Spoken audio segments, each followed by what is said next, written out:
ప్రభువైన యేసు క్రీస్తు నామమున అందరికీ వందనాలు.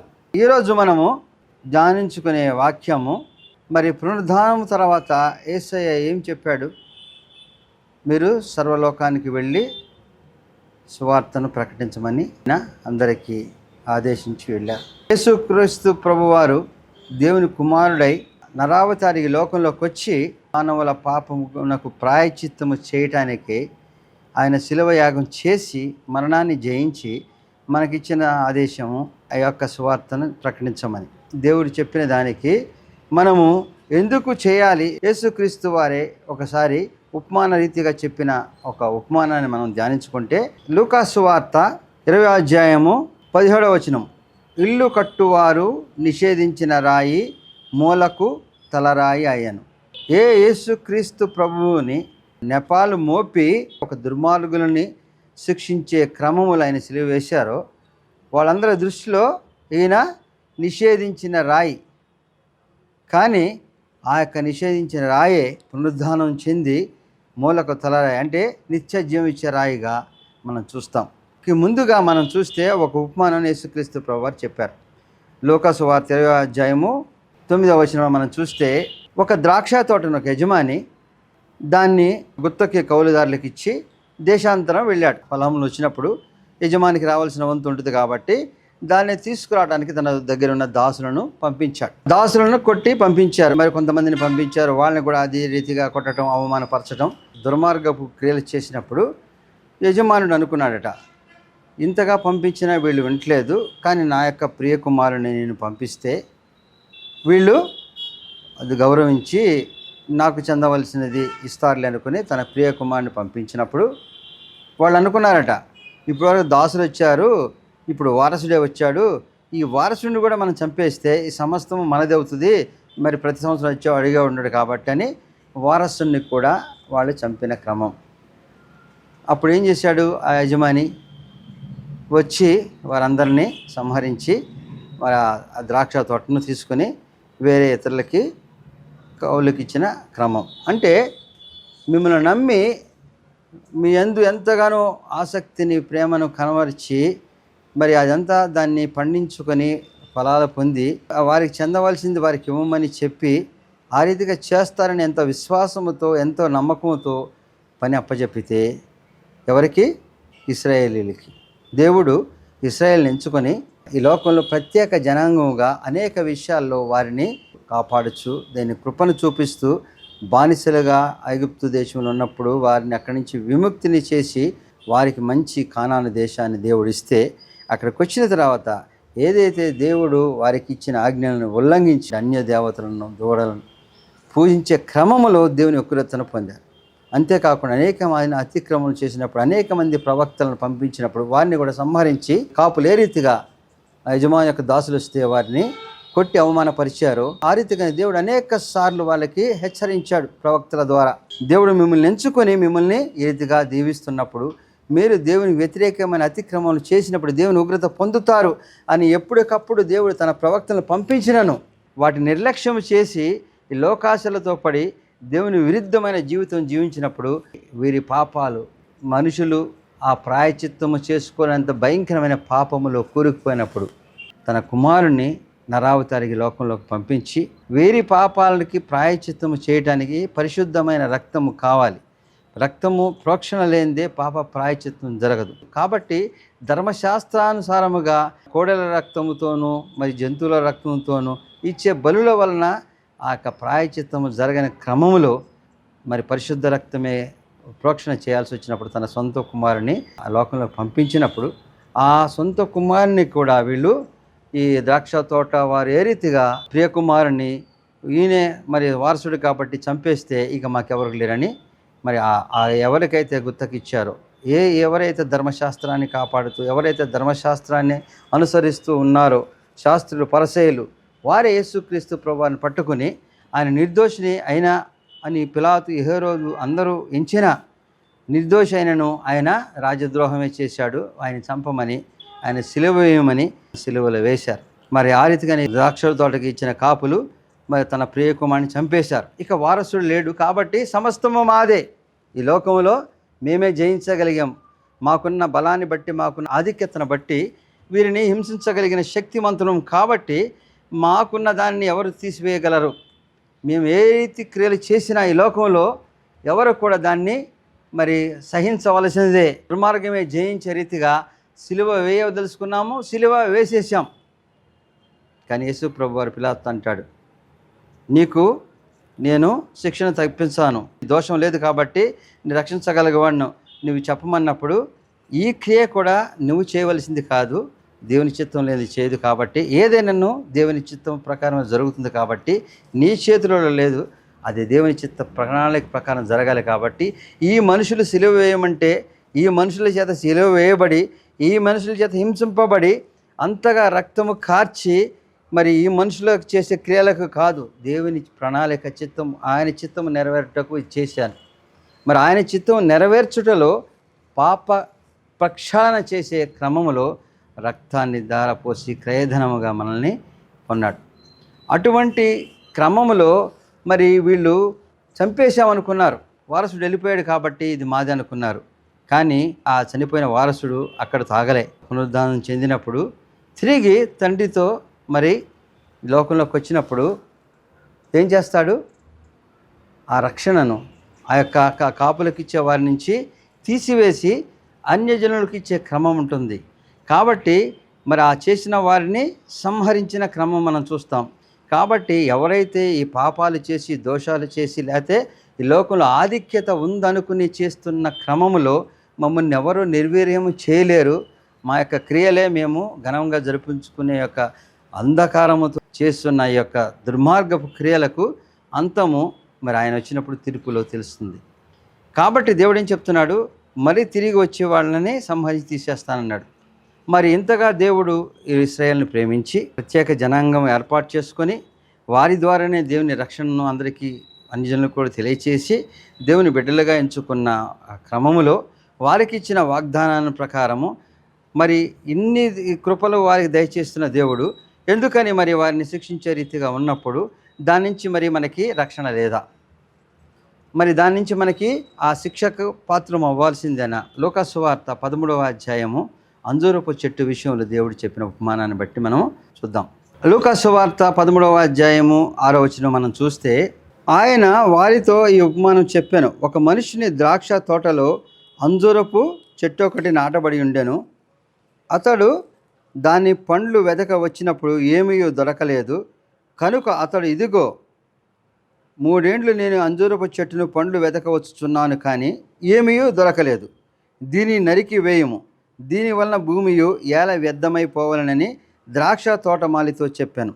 అయితే వాడు, అయ్యా, నేను దాని చుట్టూ త్రవ్వి ఎరువు వేయమట్టుకు ఈ సంవత్సరము కూడా ఉండనిమ్ము, అది ఫలించిన సరే, లేని ఎడల నరికించి వేయమని అతనితో చెప్పాను. ఆయన చెప్పిన అంజూరపు చెట్టు ఉపమానాన్ని మనం చూస్తే ఆయన ఎందు నిమిత్తం చేశాడో అది ఫలించే రీతిగా ఇక్కడ కనబడుతుంది.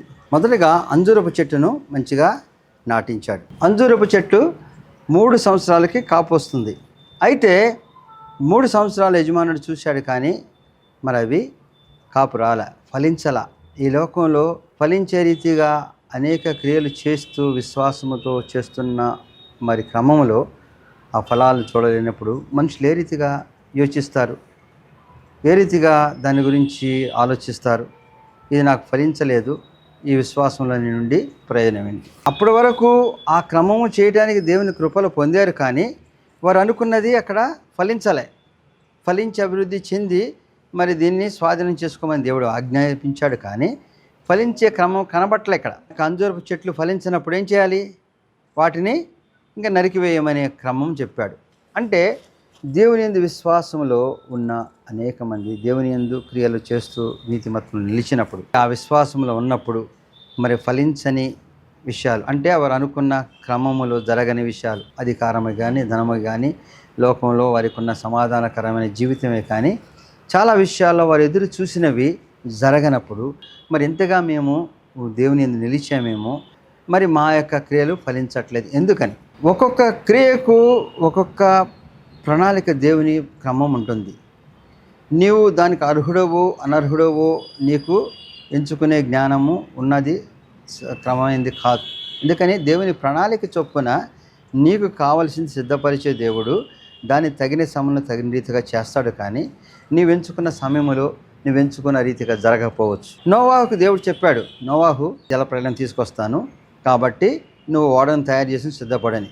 నోవాహు 120 సంవత్సరాలు ఓడను కడుతుంటే అనేక మంది అపహాస్యం చేస్తుంటారు, హేళన చేస్తుంటారు. ఎందుకని? అది ఓడలు ఎక్కడ కట్టాలి? సముద్రంలోనూ నీరు ఉన్న ప్రదేశాలు ఉంటుంది. కానీ ఆయన ఎక్కడ కడుతున్నాడు?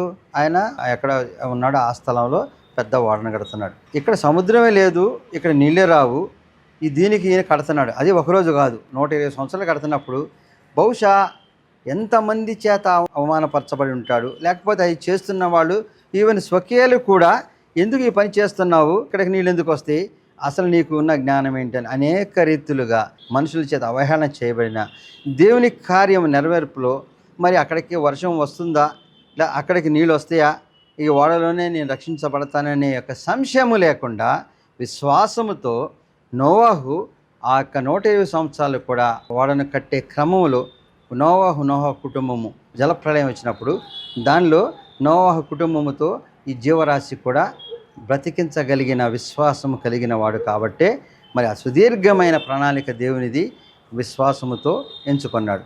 కాబట్టి దేవుని ప్రణాళిక రేపొద్దునికి జరిగిపోయే ప్రణాళిక కాదు. కాబట్టి మన జీవితంలో చేయవలసిన కార్యాలు, వెనకబడిన కార్యాలు మనం అనుకున్న సమయం జరగనప్పుడు మనం అవిశ్వాసంలోకి పోకూడదు. నువ్వు నమ్మిన దేవుడు అనుక్షణము కాపాడుతున్న దేవుడు. నీవు అడిగిన విషయంలో నీకు అర్హత పొందే రీతిగా నువ్వు చేయగలిగిన స్థితిలో నీ క్రమము చొప్పున ఆయన ఏర్పాటు చేసే దినం వరకు మనము మరి ఎదురు చూడాలి. నేను తిరిగి వస్తున్నాను దేవుడు అని అడిగినప్పుడు ఒక శిష్యుడు అంటాడు, అయితే ఎప్పుడు వస్తావు దేవా నువ్వు? ఇదిగో ఇక్కడ నీకు ప్రియ శిష్యుడైన యోహాను ఉన్నప్పుడు కూడా వస్తావంటే, ఆయన ఉన్నప్పుడు కూడా వస్తానేమో, అది నీకెందుకు, విశ్వసించవలసింది తిరిగి వస్తాను. ఎప్పుడు అనేది దేవుని ప్రణాళిక నాకే తెలియదు. అంటే అది దేవుని చిత్తము చొప్పున సర్వలోకానికి దేవుని సువార్త ప్రకటించబడిన తర్వాత మాత్రమే అది జరుగుతుంది. సర్వలోకానికి ప్రకటించబడడానికి దేవుడు శిష్యులకు ఆజ్ఞ ఇచ్చాడు, వెళ్ళి ప్రకటించమని. మరి ఆ క్రమములో జరుగుతున్నప్పుడు రేపు వస్తుంది ఇవాళ వస్తుందని అవిశ్వాసంలో చాలామంది అంటారు, మా చిన్నప్పటి నుంచి వింటున్నాంలేండి దేవుని రాకడ ఉంటుందని. కానీ ఆ వచ్చే రోజున ఏ రీతిగా ఉండదో తెలియదు. ఎందుకని సొదొమ గొమొర్రాల విషయంలో లోతు భార్య మరి అగ్ని చేత కాల్చబడుతుంది, వెళ్ళిపో వెనక్కి తిరగొద్దన్నప్పుడు అయినను లోకాశాలను బట్టి వెనక్కి తిరిగి చూసి ఉప్పు స్తంభం అయిపోయి మరి వారందరూ కూడా రక్షింపబడిన లోతు భార్య రక్షింపబడిన క్రమం చూస్తున్నాం. మనుషులలో మరి యొక్క దేవుని యందు విశ్వాసము కోల్పోయి అల్ప విశ్వాసముతో ఉన్నప్పుడు దేవుని యొక్క కృపను పొందే వారముగా ఉండము. కానీ దేవుడు మనల్ని కరుణించలేదు, దేవుడు మాకు చేయలేదు, దేవుడు మా క్రియల పట్ల ఆయన కనికరం లేదు, లేతే మమ్మల్ని దేవుడు ఎంచుకోలేదు అనుకుంటే కాదు, నిన్ను ఎంచుకున్నాడు, నిన్ను కాపాడుతున్నాడు, నిన్ను రక్షిస్తున్నాడు. నీ కుటుంబం ఈ స్థితిలో ఉందంటే దేవుని యొక్క కృపను పొంది మాత్రమే. నీవు ఈ క్షణం నుంచి మరొక క్షణము ఏం జరుగుతుందో దాన్ని ఏ రీతిగా ఎదుర్కోవాలో నీకున్న జ్ఞానంతో నువ్వు యోచించలేవు, ఆ సమయంలో నువ్వు చేయలేవు. అనేక సందర్భాల్లో ప్రతి వారికి ఈ యొక్క అనుభవం ఉంటుంది. మనము ఊహించిన రీతిగా కాకుండా ఎదుర్కొనే పరిస్థితులు మనకే తెలియదు, కానీ అద్భుతమైన రీతిగా దేవుని కృపతో కాపాడబడుతూ ఉంటాం. మరి ఇవన్నీ జరిగినాను నువ్వేదో కొన్ని విషయాల్లో దేవుడు నన్ను దీవించలే, ఆధిక్యం ఇవ్వలే, నాకు అక్కడ అధికులుగా చేయలే, ఇక్కడ నన్ను గుర్తించలే, లేతే నాకున్న అశాంతిని బట్టి, నాకున్న పరిస్థితిని బట్టి, ఇవన్నిటిని బట్టి అవిశ్వాసంలో పొందకూడదు. దేవుడు ఎంతగానో తన కుమారుని పంపించినప్పుడు అనేక శోధన పడవలసి వచ్చినప్పుడు కూడా తండ్రి ఈ గిన్నె నా నుంచి తొలగించమని అడిగాడు. కానీ నీ చిత్తమే నెరవేర్చకు సిద్ధపడి అది పూర్తి చేయబట్టే ఆయన పునరుద్ధానం చెంది నాకు రక్షణ ఇవ్వడానికి, తిరిగి రావడానికి ఆయన ఉన్నాడు. ఆ అంజూరపు చెట్లు ఫలాలు ఫలించలే, ఏం చేయాలి? నీతిమత్వంతో మనం జీవించినను అనేక విషయాలు జరగలే, మనకు కావాల్సిన ఆధిక్యత రాలే, మనకు కావలసిన గుర్తింపు రాలే, మనకు కావలసిన క్రమంలో మన పరిస్థితులు లేవు. కాబట్టి దేవుడు మనల్ని గుర్తించలేదు అనుకోవాలా, లేక మనము దేవుని విశ్వాసంలో మరింతగా శ్రమించాలా? దేవుని విశ్వాసములో మనము శ్రమించకపోయినప్పుడు నీవు దేవుని యందు విశ్వాసం కలిగిన వాడివే కాదు. ఆయన నరావతారికి వచ్చి 30 సంవత్సరాలు నరమానవుడుగా జీవించి మనుషులు ఎటువంటి తప్పులు చేస్తున్నారు అటువంటి ఏమి చేయని క్రమంలో మరి 3.5 సంవత్సరాలు దేవుని పరిచర్య చేయగలిగిన దేవుని కుమారుడై ఏమన్నాడు? దేవునితో సమానముగా ఉండుట ఎంచుకున్న భాగ్యం కాదని ఎంచలేదు, కానీ మనిషిని పోలికగా దాసుని స్వరూపం ధరించి లోకంలోకి వచ్చాడు. దేవునితో సమానం ఉండుట విడిచిపెట్టకూడని భాగ్యం అని ఎంచుకోనలేదు. అంటే ఎవడు కూడా విడిచిపెట్టడం ఉన్న అవకాశాన్ని, కానీ విడిచిపెట్టి వచ్చే లోకంలోకి వచ్చాడు. కాబట్టి లోకంలో మనకి అనుకున్న క్రమము క్రియలు కొన్నిసార్లు సుదీర్ఘకాలమైనను, లేదా కొన్ని క్రియలు మన అర్హతను బట్టో పరిస్థితిని బట్టో ఆలస్యమైనను, నిరీక్షణను విశ్వాసముతో ఉండనిదే జరగవు. ఏమన్నాడు ఆ కాపుదారు? మరొక సంవత్సరము నాకు సమయం ఇవ్వు, నేను మరి దీనికి సరైన ఎరువులు వేసి సక్రమంగా పంచుతాను. అంటే 3 సంవత్సరాలు ఫలించవలసింది ఫలించలే. ఇశ్రాయేలు జనాంగానికి దేవుడు ఇచ్చిన ఆధిక్యతను బట్టి వారు మరి దేవుని బిడ్డలుగా ఉండి అనేక మందికి స్వరూపంగా చూపించాలని దేవుడు అనుకున్న క్రమం జరగలే. అయితే ఆ రీతిగా దేవుని యొక్క క్రియ ఆగిపోతుందా?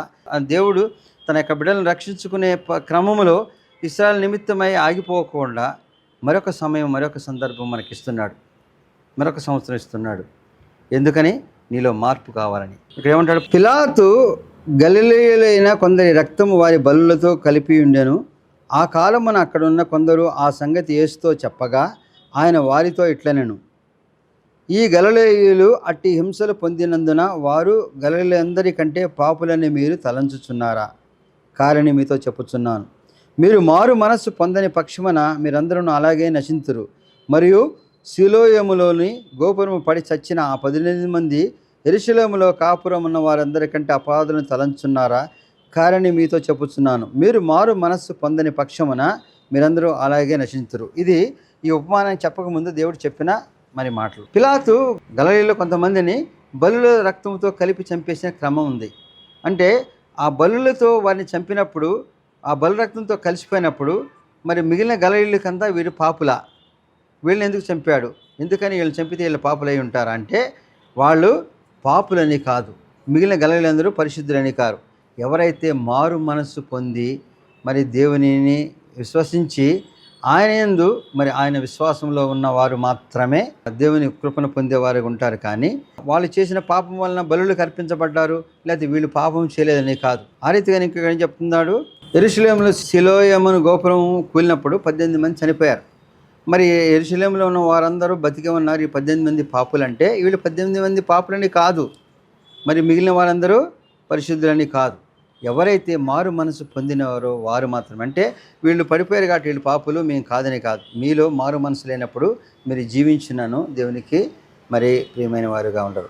కాబట్టి మారు మనసు పొందిన వారు మాత్రమే దేవుని కృపకను పొందేవారుగా ఉంటారు. కాబట్టి మరి పొందిన వాళ్ళందరూ వారి పరిహారం చేయబడింది, లేకపోతే ఆ యొక్క పొందని వారందరూ కూడా పరిశుద్ధులంటే కాదు. పొందినవారు పొందనివారు కాదు. దేవుని యందు ఎవరైతే దేవుని మనసు కలిగి మారు మనసు పొంది దేవుని కృపలను చూపించగలిగిన వారు మాత్రమే దేవుని బిడ్డలుగా ఉంటారు. కాబట్టి అందుకోసమే మరొక సంవత్సరం దేవుడు అంజూరపు చెట్టును మరి ఫలాలు ఇచ్చేదిగా ఉంటుందని దీవించి వారికి ఇచ్చినప్పుడు మరి ఆ కాపులు చేస్తున్న ఆ యొక్క ప్రయాస, ఆ యొక్క మరి పరిచర్యలో దేవుని వాక్యము అనేక రీతిలో వెదజల్లుతున్నప్పుడు, అనేక మంది దేవుని వాక్యం విన్నప్పుడు దాన్ని అనుసరించేవారుగా మారు మనసు పొంది దేవుని కృపను పొందేవారుగా ఉండాలని దేవుడు కోరుకొని మన యొక్క పాపాల నిమిత్తం ఆయన ప్రాయశ్చిత్తం చేసి మరి పరలోకానికి వెళ్ళిపోయి పునరుద్ధానుడై తిరిగి రావడానికి ఉన్నాడు. మరి ఆ పునరుద్ధానుడై వచ్చి యేసుక్రీస్తు ఎవరిని హక్కుని చేర్చుకుంటాడు? అంజూరపు చెట్టుకి మరొక సంవత్సరము అవకాశం ఇచ్చారు. ఈ 3 సంవత్సరాలు ఫలించలేదు.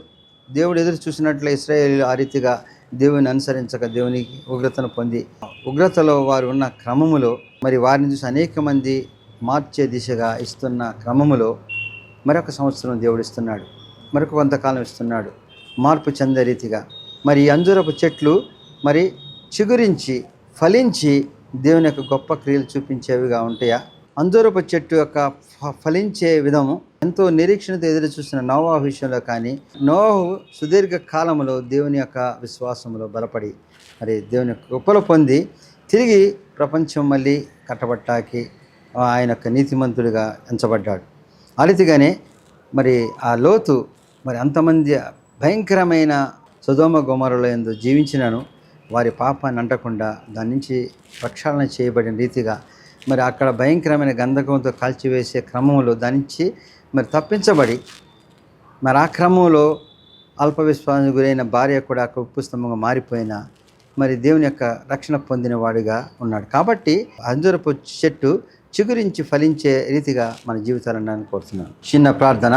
సర్వశక్తి మిక్కిలి కనికరముల దేవా, సిలువలో మమ్మల్ని గురించి నువ్వు అర్పించిన బలియాగం తండ్రి, తిరిగి పునరుద్ధానం చెంది మరి తిరిగి రానన్న నీ కొరకై మేము ఎదురు చూసే మరి ఫలించే అంజూరపు చెట్ల వలె నీ యొక్క సువార్తను ప్రకటించేవారుగా, మారు మనసు కలిగిన హృదయాలతో నీ సన్నిధికి ఎదుర్కొనే వారిగా మమ్మల్ని నడిపించమని, వాక్యమైన ప్రతి హృదయాన్ని మరి కదిలించి తండ్రి, మరి మారు మనసుతో నీ సన్నిధిలో ధ్యానించినప్పుడు, మారు మనసుతో మా జీవితాలను గడిపినప్పుడు నిన్ను ఎదుర్కొనగలిగిన గొప్ప అవకాశము, అటువంటి భాగ్యము కలిగే రీతిగా నడిపించమని క్రీస్తు వారి పెట్టుబడుకుంటున్నాం తండ్రి. ఆమెన్.